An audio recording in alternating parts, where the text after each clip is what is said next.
They said he was too old to know what was happening. They said his mind was slow.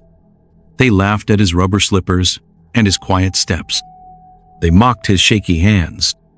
Then one day, his own grandson changed the locks and told him to leave. But what that boy didn't know was that the old man still held something powerful. He still had the land paper, still had the will, and still had the truth. This story will break your heart. It will also teach you something strong. Respect your roots, or lose your future.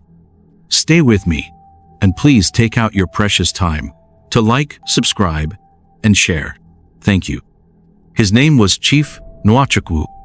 He was 78 years old, but his voice was still strong, and his eyes could still see far. Before, he was a great teacher. They called him headmaster. He taught many boys in Owerri how to speak good English and do hard maths. Even some big men in town now used to sit in his classroom. But old age comes like slow rain. One drop, then another. Then your bones begin to bend. Chief's wife died 10 years ago. His only daughter passed away after childbirth. His only son lived in Canada, busy with work and sent small money once in a while. So Chief stayed in his house alone. He watered the flowers, fed the birds, prayed, and waited. One Sunday morning, his grandson Tobe came to visit. Tobe was 27. He wore designer jeans and carried 2 phones. He ran a small electronics shop in town. He always walked fast and talked fast. "Grandpa," he said with a wide smile, your house is too quiet for someone like you. Come and stay with me." Chief raised one eyebrow. "In your small flat?" "No, Grandpa. I just rented a new 3-bedroom house in town. Very fine compound. You will love it. I will give you the back room. You will have peace. I will take care of you." Chief looked at him. Something in his heart said, "Wait." But he smiled. "Okay, my son, let me think about it." 2 days later, he moved in. He packed few things. His Bible, his glasses, his old leather bag, and a small brown envelope. Inside that envelope was his land paper and his original will. He didn't tell Tobe. He just smiled quietly and said, "This world is round. Anything you throw away may roll back and hit your head." Toby laughed. "Grandpa, leave story. Let me carry your bag." At first, everything felt nice. The house was painted cream and brown.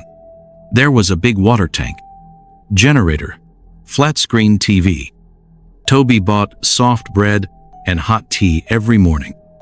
Chief would sit by the window, read his Bible, and nod. He even told his neighbor, "This boy, he may not be perfect, but his heart is good." But sometimes you don't see the snake in the bush until it bites. 1 month passed. Then 2. Tobe started coming home late. He would enter the house smelling of perfume and pepper soup, sometimes laughing on the phone. "Baby girl, I dey como." Just made small stop at the old man's place. Chief heard, but said nothing. Then one afternoon, Chief called out, "Tobe, please help me go to the chemist. My BP medicine is finished." Tobe hissed, Grandpa, every time medicine. You think I have free money?" Chief looked down. "Just none, 800. Go and rest. I beg. I have work to do." He slammed the door.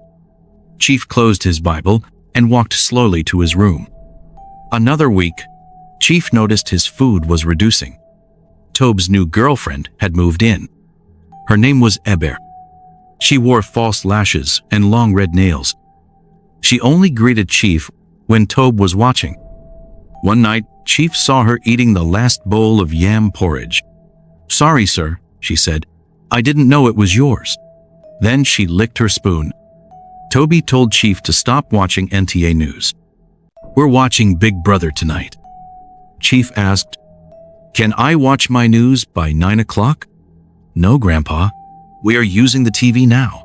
If you want, go to your room." The old man walked away. He didn't say a word. But that night, he opened his brown envelope again and stared at the will. Things got worse. Toby stopped talking to him. Only Ebere brought his food, sometimes cold. They stopped taking him to church. He was now like a shadow in the house. One Sunday, Chief dressed up in white native to go to church. He came back at 11 a.m. He tried to open the front door. It didn't open. He tried his spare key. It didn't work. He knocked. No answer. He waited under the mango tree for 4 hours. When Tobe and Ebere returned, they were holding ice cream and laughing. Tobe saw him and said, "Ah, Grandpa, you're still here? Why can't I enter my room?" Toby looked down, then said it. "I changed the locks." Chief blinked. "Why?" Landlord said no more old people in the compound. Ebere giggled. "Yes, you know how these landlords are." Chief stood quietly, then said just one sentence. "The tree you cut today may be the same tree your children will need for shade." At first, it was peaceful. Toby served him hot pap. He helped him wash. They sat together to watch NTA news. They even joked about politics. Chief thought, maybe this boy truly cares. But slowly, things began to change. Tobe started coming home late, sometimes after midnight. He would not even greet. He began wearing gold chains. He spoke louder, laughed harder, talked on the phone for hours. One evening, Chief heard him on the phone. "Guy, this old man still dey breathe though. Every morning cough, every night bath. A beg." Laughter followed. Chief sat quietly in his room. He held his Bible, but his hands shook. Another day, Chief asked softly, "Tobe, my son, please help me get my BP medicine. It's finished." Toby looked up from his phone. "Haba, Grandpa. Every time medicine. Do you think I pluck money from tree?" Chief looked down. "I just need 1 sachet. I will manage." Tobe hissed. "You will manage, Abi? I'm also managing. There's no money." Chief walked away slowly. He didn't argue. He just closed his door and wiped his eyes with the back of his hand. One Sunday, Chief dressed early. He wore his best white kaftan. He tied his cap neatly and went to church. Service was good. The sermon was about honoring those who came before you. He smiled. His heart was full. He returned home around 11:30 a.m. He brought out his key, tried to open the gate. It didn't open. He tried again. Still nothing. He bent slowly and peeped through the gate. His shoes were still on the mat. His watering can was by the corner. He knocked. No sound. He called, "Tobe, Ebere? It's me." No reply. He waited.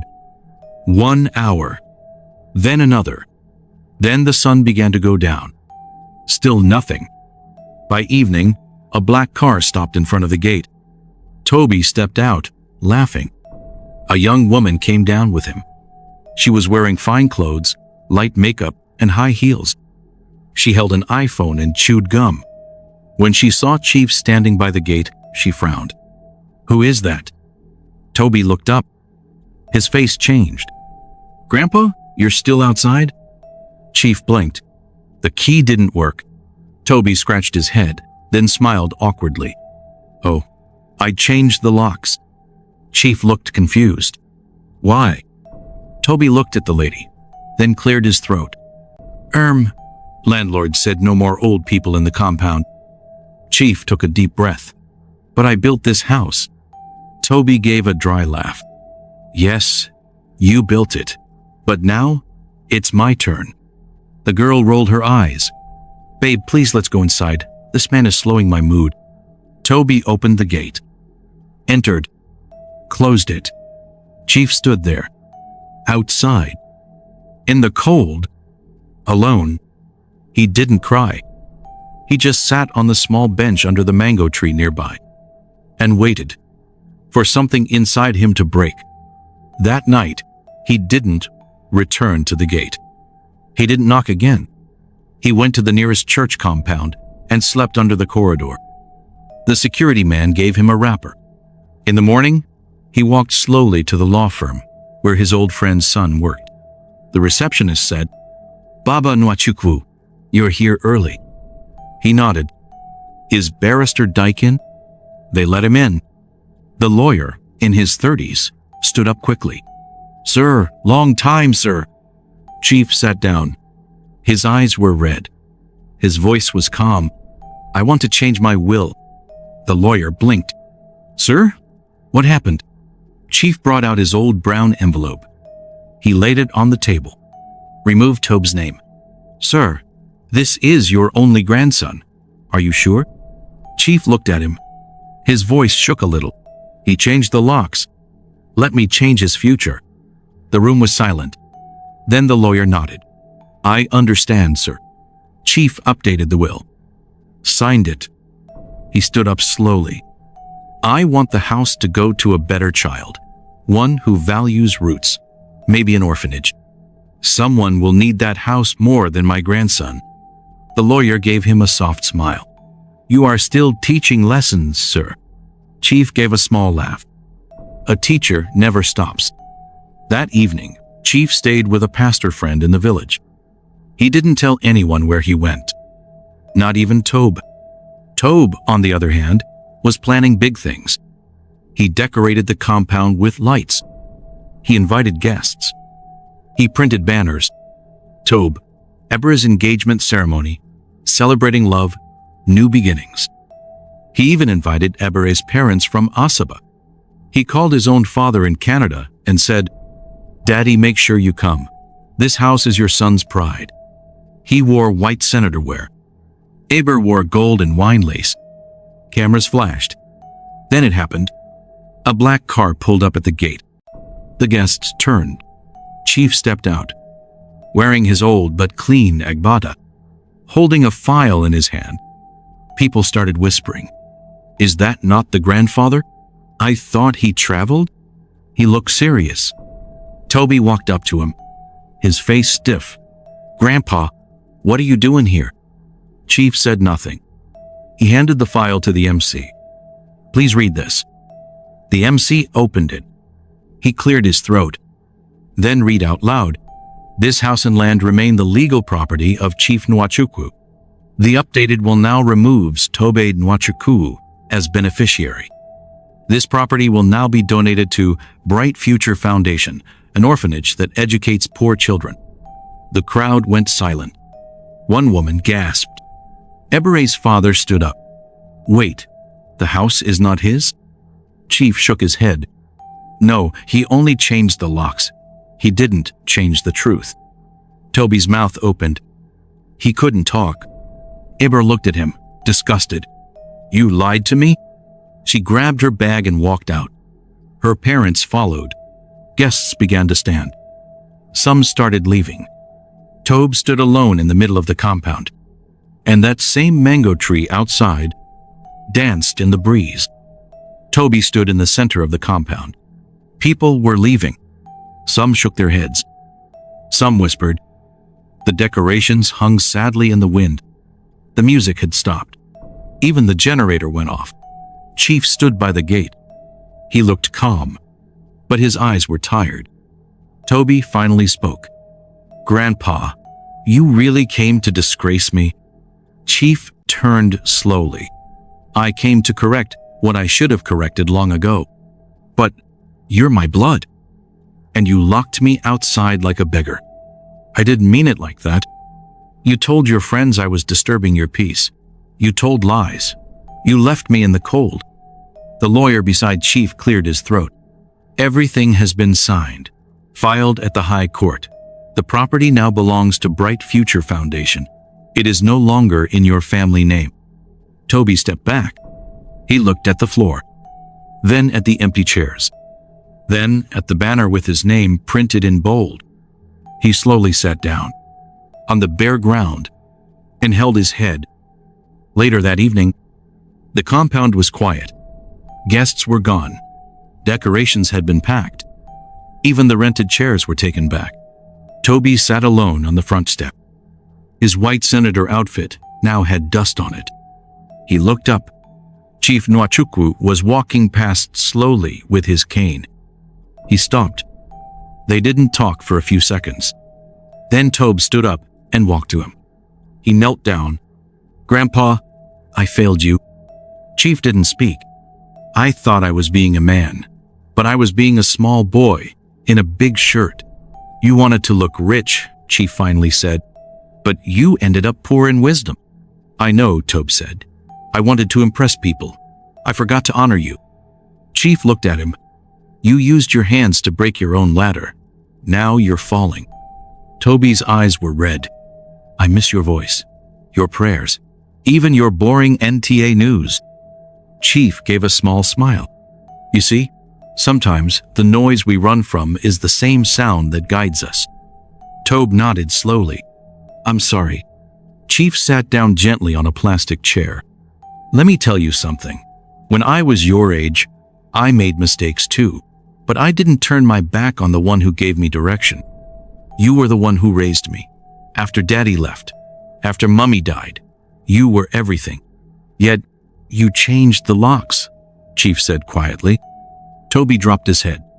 "That day haunts me." "Good," Chief said, "because some wounds must hurt before they heal." The next morning, Chief called a meeting. He invited the pastor, the lawyer, a few old family friends. Toby was there, quiet and sober.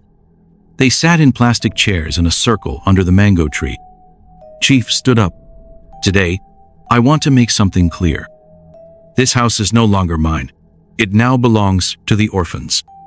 Gasps. Toby looked down. "But I am still alive, and as long as I breathe, I want peace in this family." He looked at Tobe. "You are not my enemy. You are just my lost child." Tobe stood. "Let me be your son again. Let me work. Let me rebuild what I broke." Chief nodded.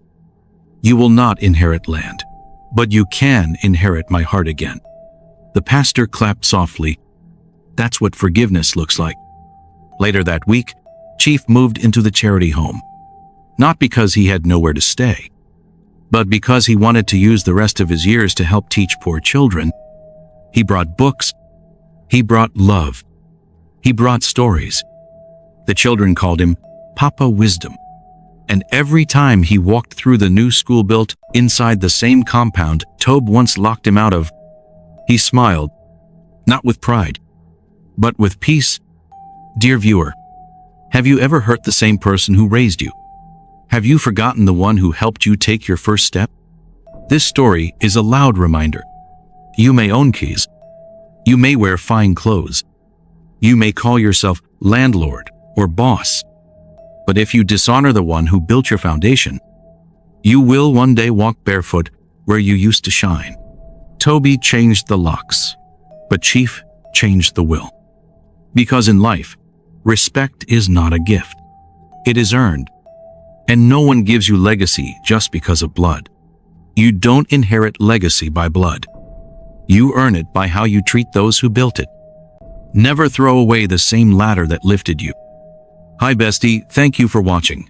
Kindly like the story, share with your loved ones, and subscribe for more amazing tales.